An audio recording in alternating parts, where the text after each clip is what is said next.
এবারের জার্নিটা আমার অনেকটাই দূরে ছিল। ব্রাইড আমার ভীষণ মিষ্টি ছিল, কিন্তু আমার লোকেশন বাড়ি থেকে প্রায় ৮০ কিলোমিটার দূরে ছিল। আমি সময় মতোই পৌঁছাতে পেরেছিলাম ব্রাইডের লোকেশনে।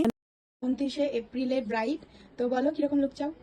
আমার সাবেকি লুক চাই আর চোখটা একটু টানা টানা।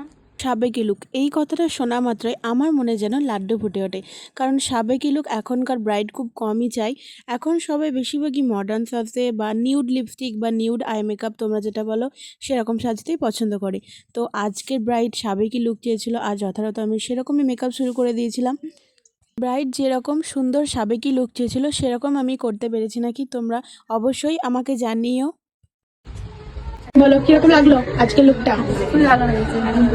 একদম মনের মতো। হ্যাঁ। ব্রাইড আমার ভীষণ লজ্জা পাচ্ছিল, তাই ও বেশি কিছু বলতে পারেনি। তো ব্রাইডের ওভারঅল লুকটা ভীষণ পছন্দ হয়েছে। তো তোমরা যদি এরকম সাবেকি আনা সুন্দরভাবে সেজে উঠতে চাও, তাহলে স্ক্রিনে দেওয়া নাম্বারে আমার সাথে যোগাযোগ করতে পারো।